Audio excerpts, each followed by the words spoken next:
I'm pleased to welcome Kristi Chlebowski, the Register of Deeds here in Dane County. Uh, how many of you got that little letter from her back in December announcing this new fraud alert? Yeah, I got it. And I got to thinking, boy, the scammers are going to new depths, right? Bringing politicians into their the scam business. But, after checking it out, it was a legitimate bit of information. And so I got to thinking, probably a lot of people were thinking like I was, this is, something I should really be concerned about. And so I got Kristi to appear today. Kristi, welcome. Let me turn the floor over to you, or turn the monitor over to you. Okay, thanks everybody. Just a little bit of background information. I've been registered deeds for 18 years now. What I see happening today, I would have never dreamed of it would happen, and it didn't happen when I first started being registered deeds. But in our ever-changing world, we are now seeing people trying to take other people's properties away from them in different circumstances. And we're currently in court right now with some people. One of the guys just pled guilty and got 60 days in jail. We're waiting for a sentence on another person next month. So we're trying to stop them the best that we can. And the more people I can get signed up on property fraud alert, it's going to help me assist them with the police and catching these bad people as well. So we put together a little slideshow to help us out today. So if you want to start the first slide. Okay.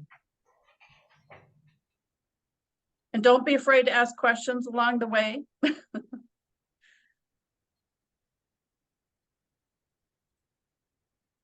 right, can everyone see the slide here? Okay, so first of all, Fiddler Technologies is our software company that the Register of Deeds uses. That is Julia's. Sure. So I would also, Again, everyone but Kristi, please mute yourselves. Go ahead, Kristi. Okay, sorry, I didn't know somebody had a question. So we use the software from Fiddler Technologies to record every single land record in our office. Our office has documents back to the 1800s, of course. We keep everything archived. We can never get rid of anything unless we have a judge telling us to expunge, a document. That was very rare cases. So anyways, Fiddler Technologies came up with this idea about 8 years ago to start this property fraud alert, whereas since we are indexing names off of documents, deeds, mortgages, SATs, anything that has to do with land, anytime a document comes in, they now have a way to track it. So if your name is John Smith and tomorrow we get a mortgage under John Smith, now we can send you an alert saying, hey, are you the same John Smith? And a document was recorded with your name on it in the Register of Deeds office. So they are forward thinking, futuristic thinking, but they are a great company to work with, and they're the ones that designed and put together this product. So that's why you'll see their name later as well. or whenever this is done, and then head out. So, Okay, next slide. all righty. Did it change? Yeah.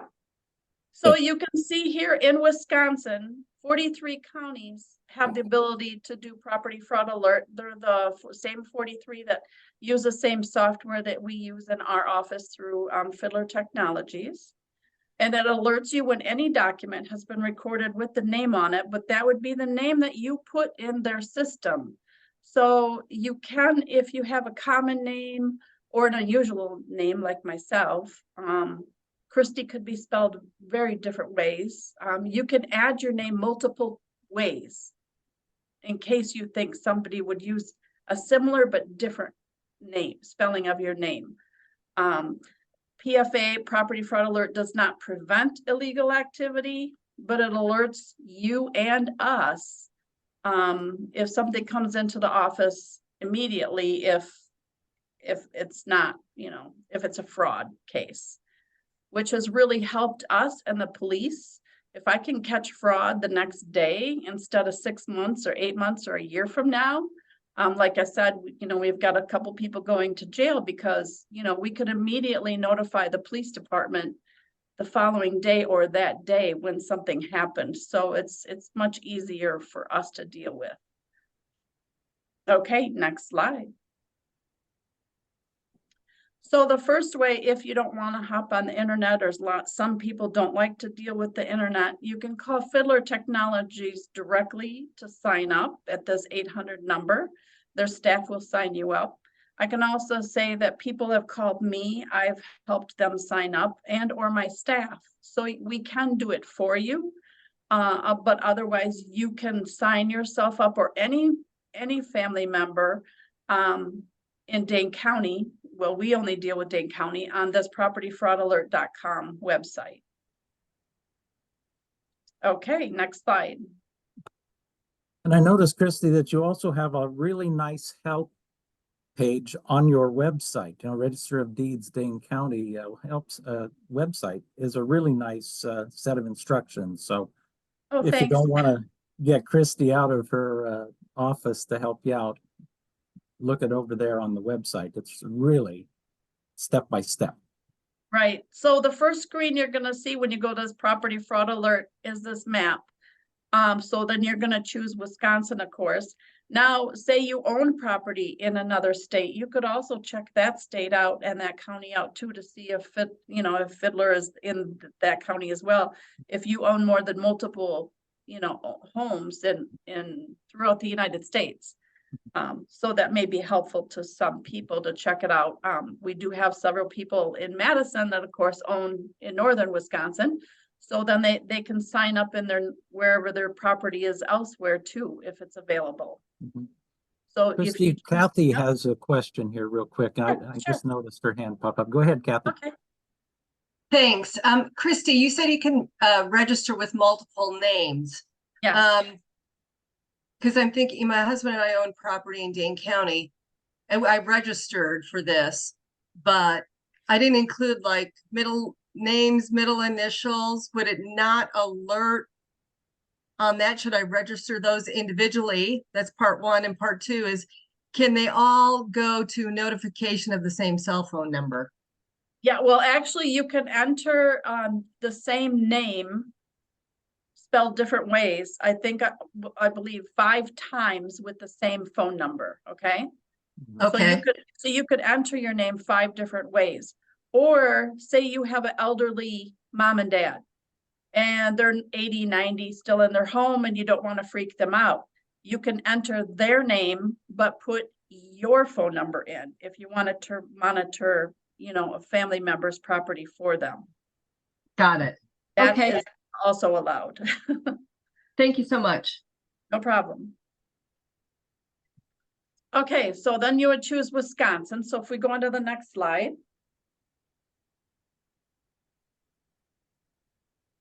Then you can see here all the counties participating in the property fraud alert. Then of course, well, for us, we'd want you to choose Dane County. But you can see if you own property in other places that you would be able to sign up with them. You would have to sign up separately. Whatever you put under Dane County only stays with Dane County. Mm-hmm. And next slide. Okay, so here's where you actually sign up. Some of you have signed up. For those that are maybe thinking about it, right at the top, if you require assistance, call that 800 number. That's Fiddler's number, or you can call me or my office. We can help you through it too. Something new that's come up this last year is now we offer it in English and Spanish. So that's a new feature. And then it's going to ask you if it's personal or business, because if it's a business or a trust, you'd only enter one name. And then if you pick business, you would see that the first and last name would go away and then it would just be one line.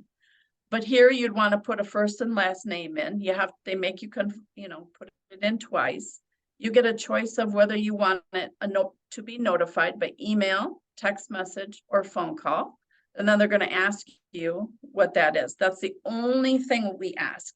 So that way, say you move 6 months from now, you don't have to let us know because we're only ever searching by your name. We're not searching by address, property, legal description, nothing.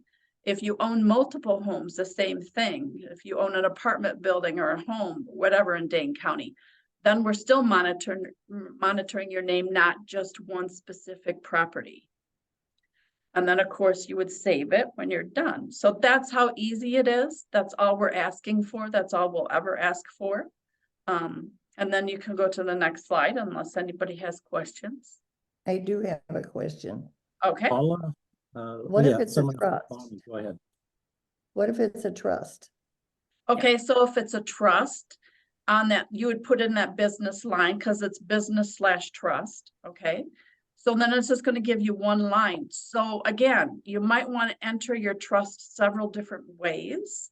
I always tell people, however your trust is on your deed. So if it's the Bonnie Ackerman 1976 trust, I would enter that. I would also enter Bonnie Ackerman Trust because the bad guys might want to leave out 1976. And if I were you, I would also enter it individually as Bonnie Ackerman. So right there is giving you 3 different ways. You would be entering it 3 times, but it's the more ways you can enter or, do that, then that's going to be really helpful. If somebody tries to do something and they don't want to list your trust, but they list you individually. We're not going to catch that. We're not going to know that when they try to record a mortgage on the property that your name, that your property's in a trust. We shouldn't accept this. So in that case, I've given you 3 different ways. You could probably come up with 2 more ways to get to the 5 total if you wanted us to monitor your 5. But that's just an idea of what you could do with that. Does that make sense? It does. So I can or put in 5 for the trust and another 5 for me. You could, or you could do 5 emails and then you could do 5 phone calls.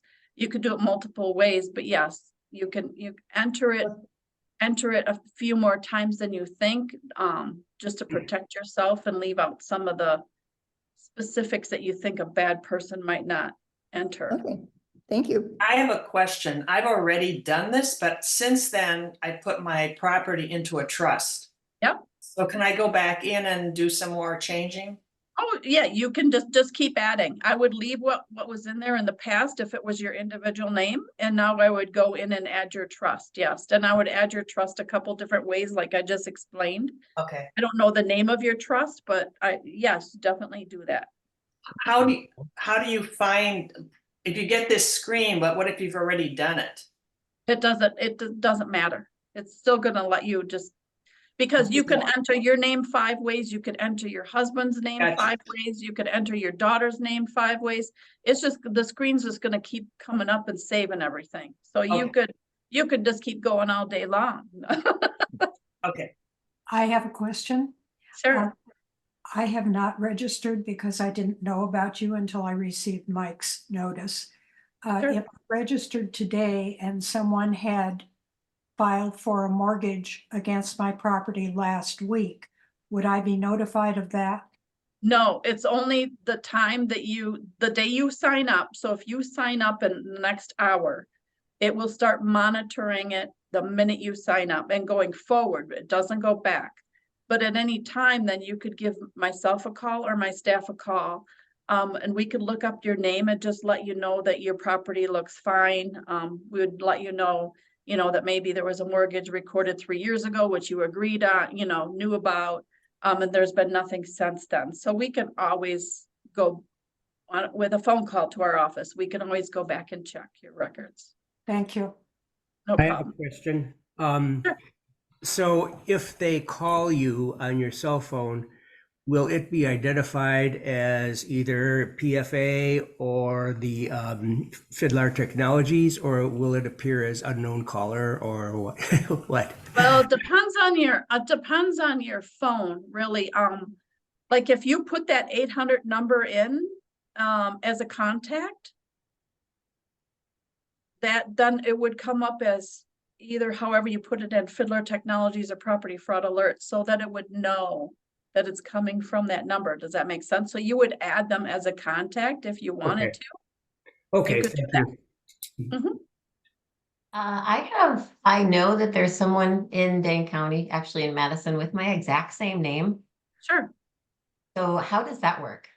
Okay, so what happens is if you put your name in and there's a mortgage recorded next week on the other person, you're still gonna be notified. All right, so just don't freak out or get, nervous or anything, but just call us. In that email, text, or phone call, it's gonna give you a 7-digit document number of what was recorded in our office. It's gonna give you the date, and it's gonna let you know if it was a deed, a mortgage, satisfaction, whatever.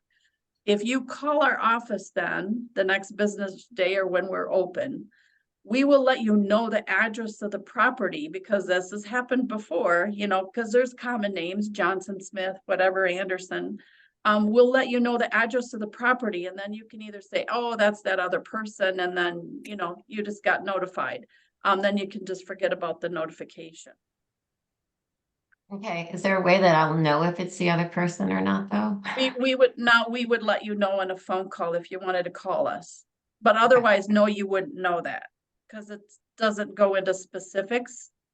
And actually, we don't index the address, but we can look on the document and figure it out if based on your subdivision name and or your address, if it's you or the other individual. Okay, thank you. Mhm.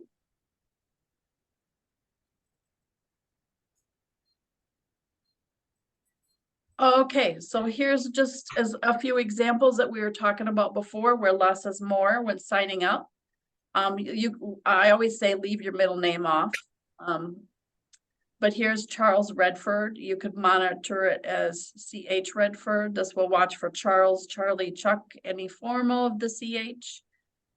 In the trust, like I said, I would add it multiple ways depending on if you have numbers in your trust, or if it's just straight Smith Trust, well, then, I would just do Smith Trust. But if it's Smith Trust 1976, I would add it a couple different ways, minus the 1976, and I would still always add it as an individual name.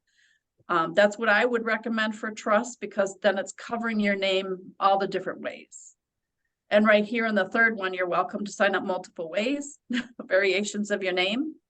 As long as you don't mind going back in and entering, it a couple times. And then warning, sometimes if you have a common name, you're going to get alerts for the document that are not yours. That's okay. Some people have the same name. Feel free to always call our staff. This is what we're here for. We'll just look up the document number. It doesn't take us long.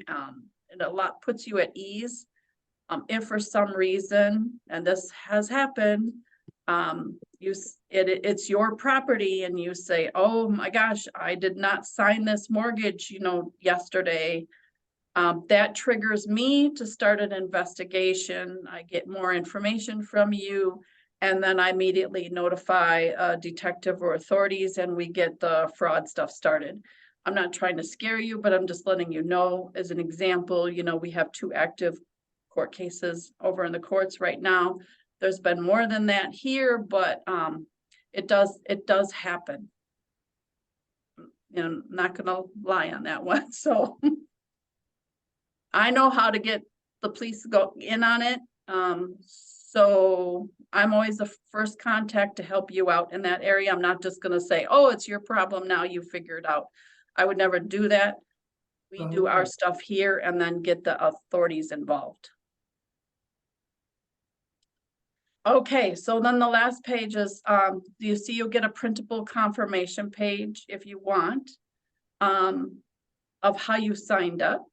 And then your subscription confirmation is another one as well.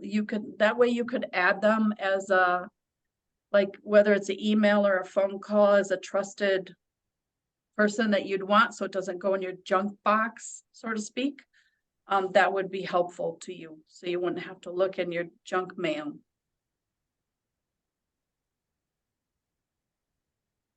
And I think that's the last page, isn't it?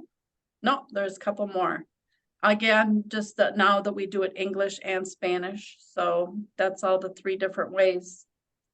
And the versions, and this is actually in a document alert. This is an example of an email that you would get. It's telling you that, you know, you signed up in Dane County, that we noticed there was a document recorded under your name, the document number. That's when, if you want, you can just give us a call.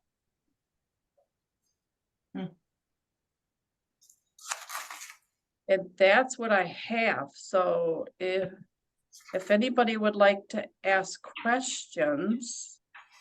There's a question in the in the chat section, Kristi. It says, would just going on Access Dane to ensure my name is still listed on my properties be enough to be sure all is safe? Absolutely not. Because your name could be on Access Dane as the owner, but say you don't owe money to a company or a mortgage company. How do you know that there's not a mortgage recorded out there that's fraud? That would be one example. I can tell you, over the last few years, we've seen people go after homes that are maybe, if you're a snowbird, if you live here 6 months in Florida 6 months, they find out your home is empty during those 6 months. You have no mortgage on the home. That's a good time for them to come up with fake IDs and maybe take out a mortgage on your home. That could all be done while you're gone on vacation. So I would say just because what you're going on Access Dane, I would not. I would say that's not safe enough if you really want to monitor your home. How I do have we a compare question. this? Oh, go ahead, Sure. Charlotte. I'm sorry. Thank you. Are you finding that there are certain areas of Dane County more than other areas that are hit, or is it just all over? It's all over. I can give you some examples. Some of the cases are still open and they haven't been sentenced, so I can't go into too many details. But some of the examples are empty lots that no home is sitting on and no mortgage is owed.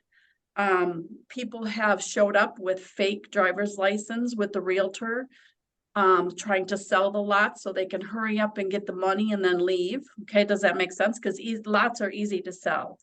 I had one guy try to take $1 million home in Maple Bluff that was on foreclosure, but yet the same guy who then couldn't get away with stealing the $1 million home, went for a $350,000 home in Westport.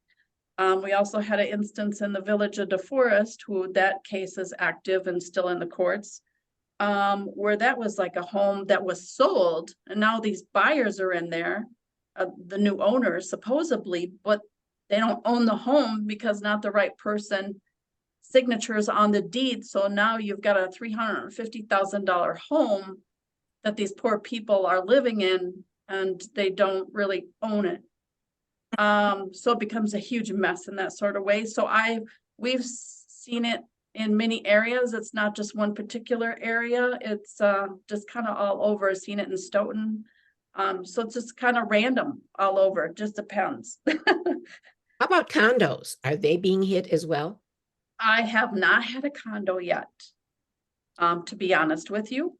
I can tell you though that they do look for homes or property, like I said, empty lots, anything that does not have a mortgage on it raises a flag to them that that's an easy target, because you could hurry up and sell something way faster on a closing that doesn't have a mortgage on it, and then you would never require payoff, which would trigger less alarm bells. You get what I'm saying? So even like my in-laws own a condo because they're older. I always tell them, get a HELOC, home equity line of credit, just something recorded against your condo so that they'll never want to go after it. Because if they think there's any kind of mortgage on that property, it's not, they're never gonna be able to sell it without triggering something. So that kind of actually protects the property.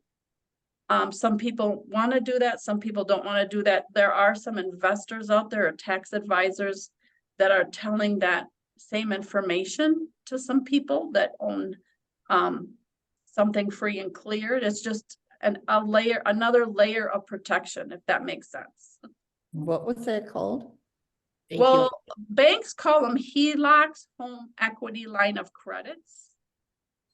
Sometimes they can give you a deal, a lot of times, especially in the spring coming up, that you may not have to pay anything. Like they'll do the appraisal and everything is free from the bank. Whether you want like a $20,000, $30,000, HELOC document recorded on your home, it's only if you ever want it or available and it's for future. You don't ever have to take a penny out on it, so you don't have to pay interest on it, but the bad people don't know that you truly don't owe anything on the property then, which would trigger a harder sale for them. Please, if I get one of these notifications and next morning I call you and say, hey, I got one of these, is that my property? And you say, oh yeah, it is. Can you cancel that transaction? No, I cannot. State statute states that the Register of Deeds, as long as it's in recordable form and it meets all the requirements that the state has given us, we have to record that document. However, that next morning, we're gonna know who brought it in person. Was it electronically recorded? How was it paid for? Do we still have the check? Do we still have, all this information on who brought it in? And that gives us a way better shot, like in these other cases, of catching these people that are now being sentenced to go to jail, because the staff can remember the whole transaction of who came in the office. The only way to get rid of a document in the Register of Deeds office is through a judge, which in these cases, like these bad people, the one I'll have to go to next month, I'll have to ask for the judge to fix the documents so those people in West DeForest can actually own their home without any problems. But it's a judge that can only tell me you have to get rid of this document in your records. So this system, I mean, how long does it take to go through a case like this? I mean, Yep. once a document's been filed, I mean, your house, your life could be locked up for a long time, couldn't it? Well, ironically, the one in Maple, I could give you an example, the one in Maple Bluff, because he already got sentenced to 60 days in jail. That's the only time ever that I refused to record a document, even though it met state statutes, because ironically, my staff looked into it and they found out it was on a foreclosure and the sheriff's sale had just gone through it and had a different owner on it. So we knew this guy was playing fraud on us. So immediately that day I went to the police with the document in hand, and then they caught him right away. Otherwise, in the other case next month where it was already recorded, I mean, and these are like at least 6 months out before it goes to the DA's office. And then, they have court hearings. So yeah, during those 6 months, I mean, everybody's life is kind of just hanging there and waiting for the outcome. But like in this case, I will just ask the judge to get the documents fixed and help me through the process so these owners can really be owners of the home. So it's new for me. Like I say, I've been Register of Deeds for 18 years. I'm learning as we go along too. We're learning to become detectives here, even though we don't have, a license to be a detective. We're trying to learn how the bad guys are playing the game and trying to stay one step ahead of them through this whole process. But like I say, I'm not going to abandon anybody. I'm gonna be right there. I'm gonna be the one to start the whole fraud case with the police. And even if I have to show up in court next month and help these other people, I mean, that's what I'm gonna do. So yeah, it can take 6 months to a year. I have a question. Maybe you can't or don't want to answer this. What about these ads that you see on TV for insurance against it? Are they legit? Are they any added benefit to what you already have? Oh, so you're talking about where they want to charge you $30 or $35 a month to monitor you? Yeah. The only thing I can tell you is, I would never pay that personally. They do not have access to my records. So I don't even know how they would monitor your home, or land, because if they don't have access to my records, how would they even know? I can't figure out that, how they are even working. How's that? Well, that answers it. Thank you very much. I have a question, kind of following up on the previous one. If I have a security interest in another property and I list that, is the owner of that property notified in any way? Oh, so, okay, so you are like, you're the lender to somebody else. Yes, And yes. you want to monitor their names, because you want to know if they take out another mortgage or something, or if they sell the property. They are not notified, because you would be putting their names in as owners, but you would be putting your name in as the contact person to send the email or text to. Does that make sense? Yes. Just the same as if you were doing it for your elderly parents, or if you were doing it for your son or daughter. You would put their name in. You want to monitor their names, but the information would be sent to you. You can do that. Okay, great. Thank you. I have a question. Mhm. It's a two-part question. What is the longest term anyone has been sentenced to so far?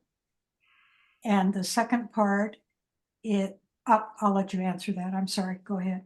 Okay, so this gentleman that was just sentenced to 60 days for trying to take the $1 million home is the longest so far, but I believe the one coming up in March, she has 8 felony counts against her.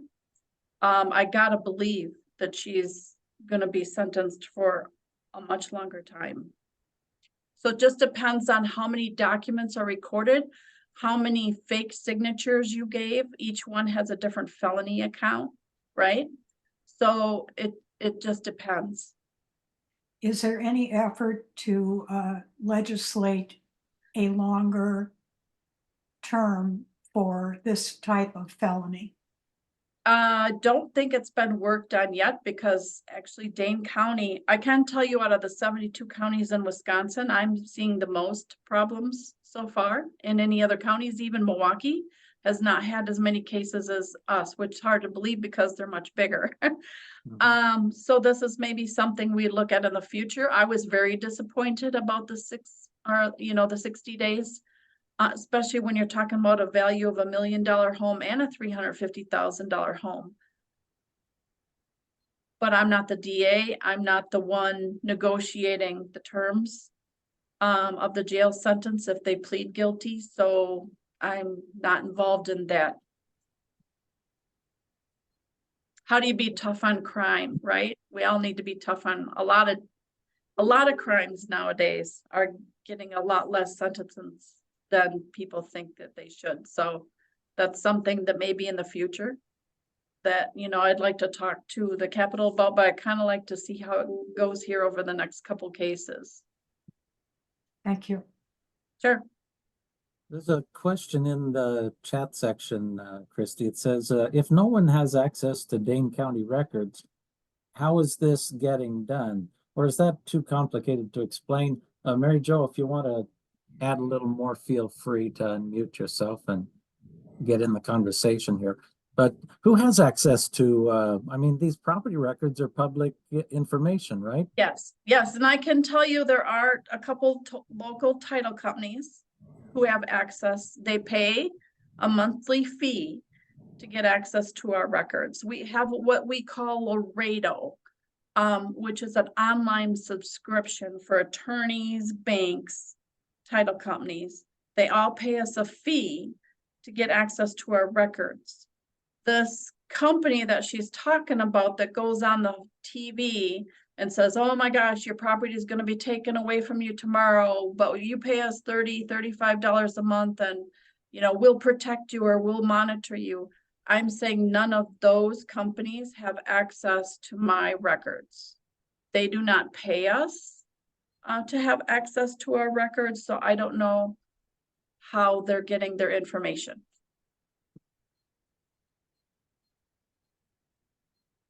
How are these fraudsters getting access to victims, you know, possible victims? I mean, that's kind of, are they, you know, just looking for someone to say, hey, I'm in Florida for the next 6 months, you know, on Facebook? Is that how they do it, or what is it?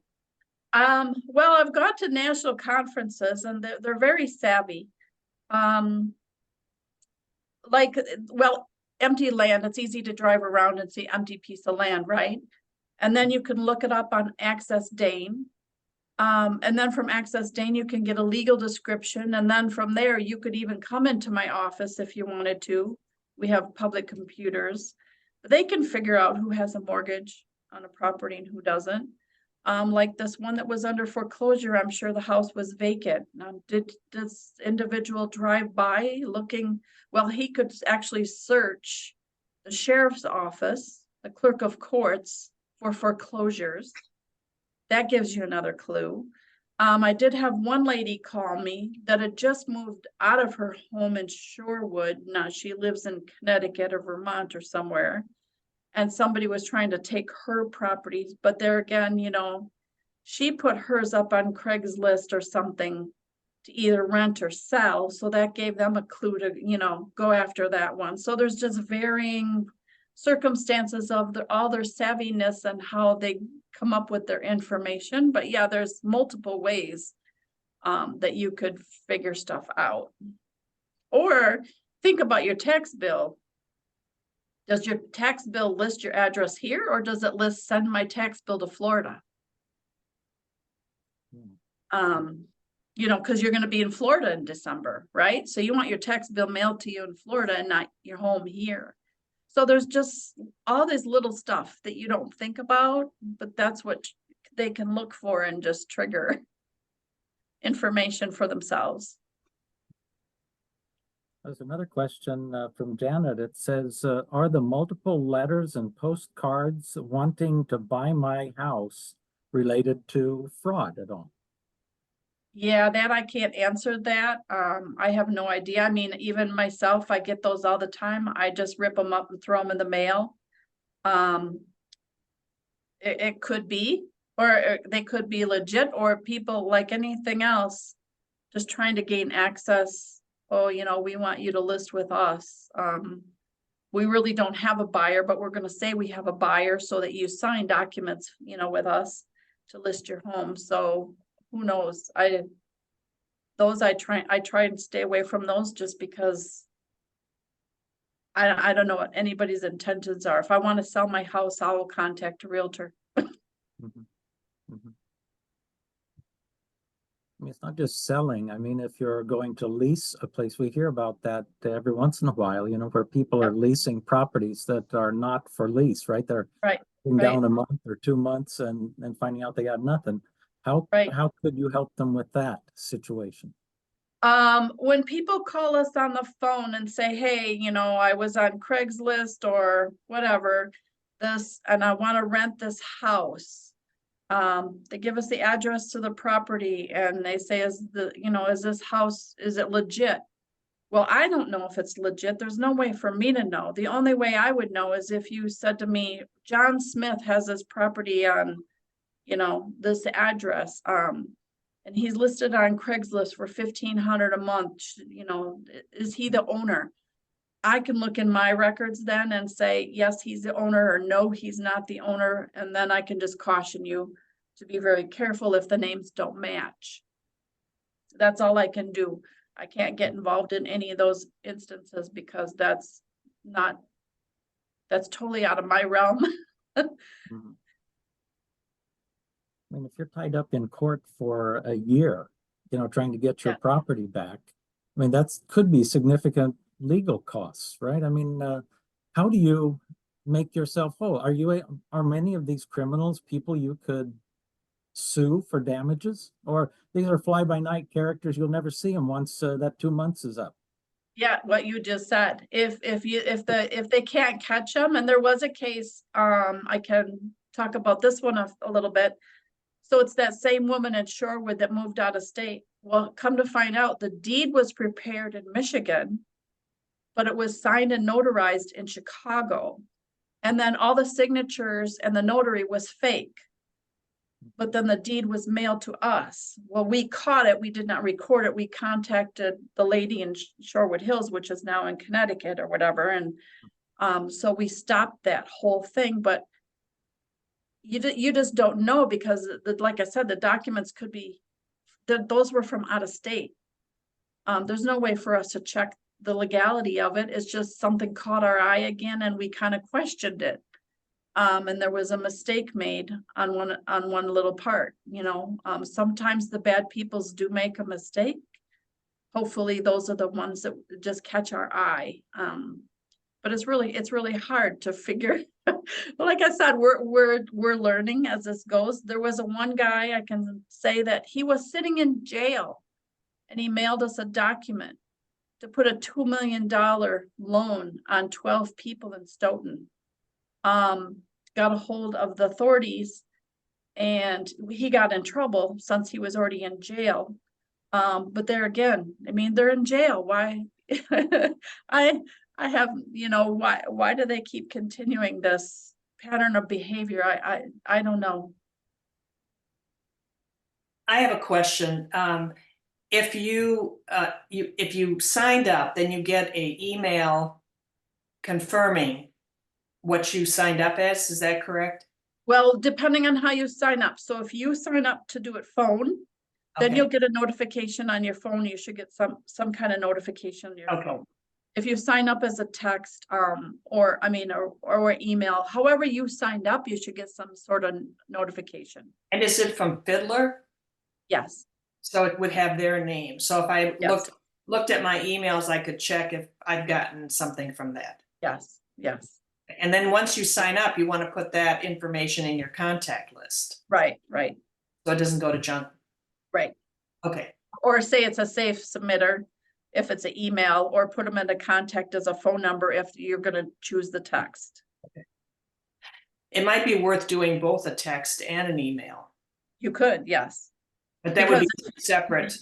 Yep, because if you don't have access to your emails for a weekend, if you're out of town or something, then you would still be notified by a text. Okay. Thank you. Somebody starting up a little business with this, monitoring seniors' properties, right? I mean, what if you charge, I mean, like, I think it was Christopher who said, you know, are these businesses selling this service doing anything worthwhile? You know, if I sign up a bunch of people's properties and I get them to give me $10 a month for watching my email, you know, that would be the start of one of these. But I mean, it would be be a headache. But you know, there are a lot of people who can't do this kind of monitoring, right? They don't want to, whatever. You know, they don't have relatives anymore. They don't have any grandkids who can run a computer. How are you aware of anyone helping on that side of things? There are a couple, I've given this presentation before for a couple aging groups, and so that they would understand. But that's the only thing I can say is, if you have somebody that's elderly like me, if my parents were still living, I would sign my parents up and have me notified, because they may not understand depending on their age or the circumstance they're in, or plus you don't want them to be, you know, scared or unnecessarily scared for any reason.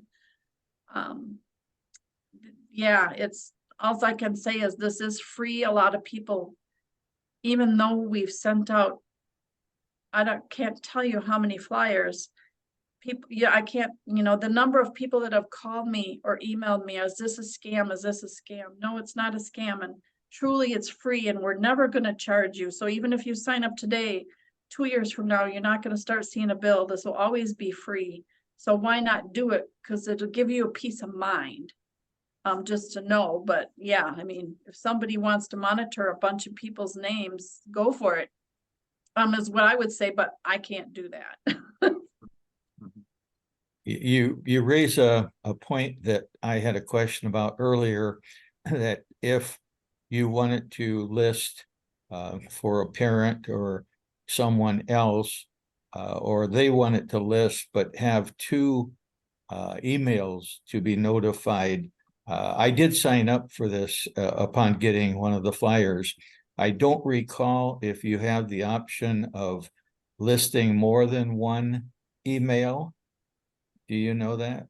You can, you just have to put it in again. So, I mean, I like I see. said, yep, you could just keep putting it in multiple times, but each one you'd have to do separate and then just list a different email or just list a different phone number.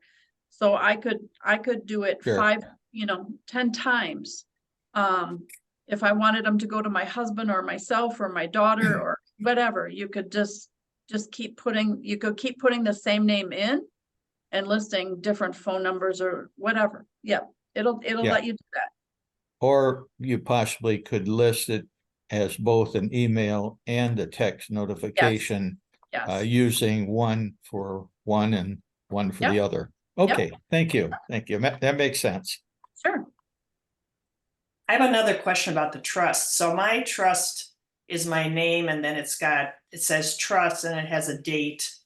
So you would recommend putting it in various forms. Yep. I would put it in as the full real name. Okay, So whatever the trust name is and the date, and then I would just put the trust name in as just the name, drop off the date.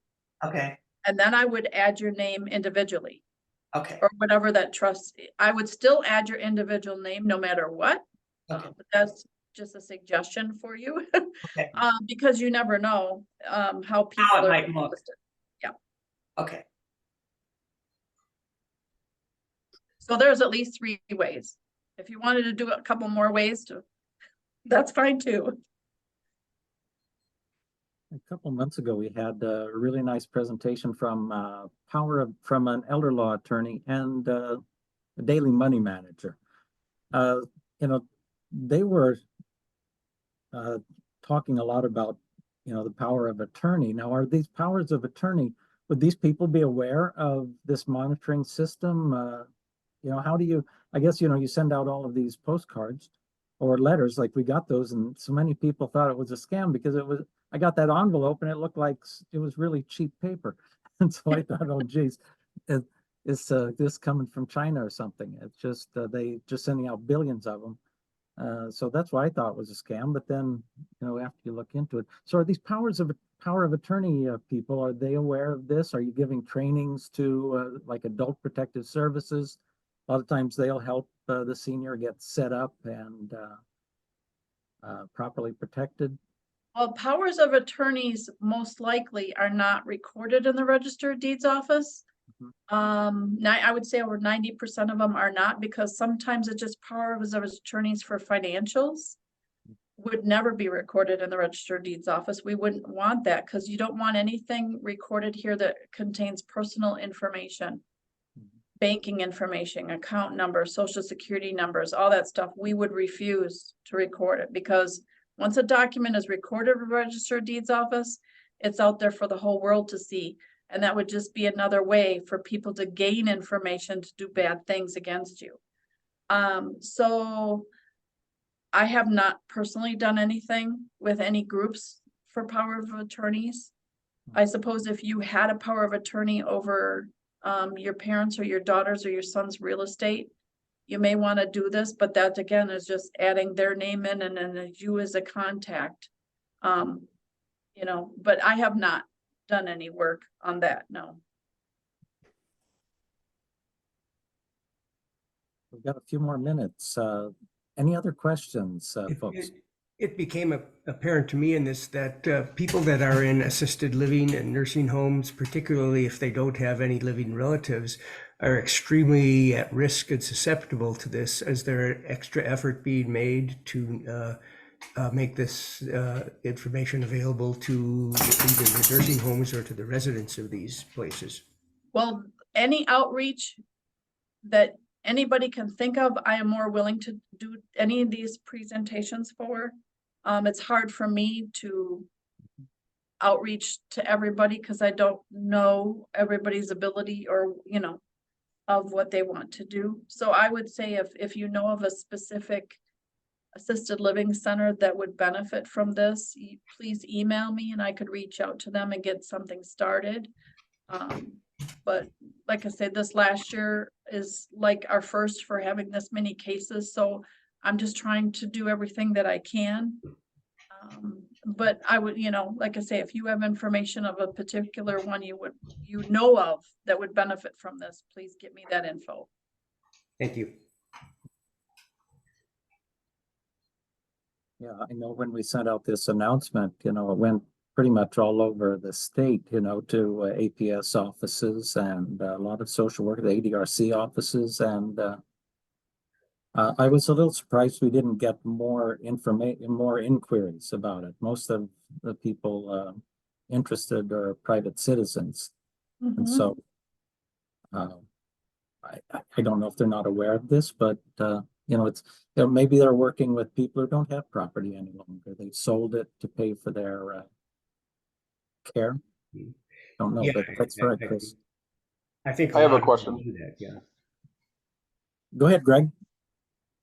Yeah, if you're an individual or you have parents that don't own property or don't have deeded mortgages, things like that, is there a benefit to monitoring their name in this system? They don't have real property to their name? No, because that's really the only thing that we file here. In the registered deeds office, it has to do with home ownership, land ownership, all that kind of stuff. So if they don't own property, they just rent, there would be no benefit. So those folks that are in assisted living facilities or memory care facilities or don't have other relatives and are in one of those facilities with no property to their name, they really don't have to be afraid of being victims of this. No, correct. Not from my point of view. So, right, because there would be nothing, how, you know, there's no property to take away from them. So there wouldn't be anything recorded in the registered deeds office. Okay, I just wanted to clarify that Sure. from that question before for people that were in assisted living and Yep. don't have other people to monitor for. Right. Good question, though. You do have people who have property. The one that we talked about was a case here in Middleton where a lady was still the owner of the property, but she was 104, I think, and Yes.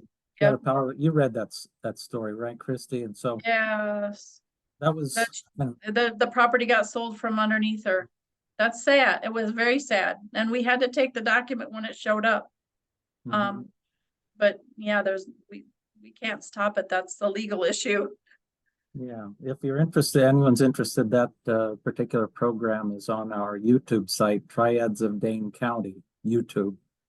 And you can watch the presentation. It's really eye-opening, and they talked about the various aspects of this case that they were aware of anyway. Okay, anyone else? We're closing in on the end of the hour. Got a couple minutes, Liette. Someone asked, could a video be made available to senior center focal points? I think you're recording today. Recording. This will be on our YouTube channel in next week sometime after I get a chance to upload it and edit it and all of that kind of stuff. But like I said, if anybody has a group that, you know, they'd like me to reach out to or come and visit and talk. I mean, I could do in-person visits as well, presentations, flyers, handouts.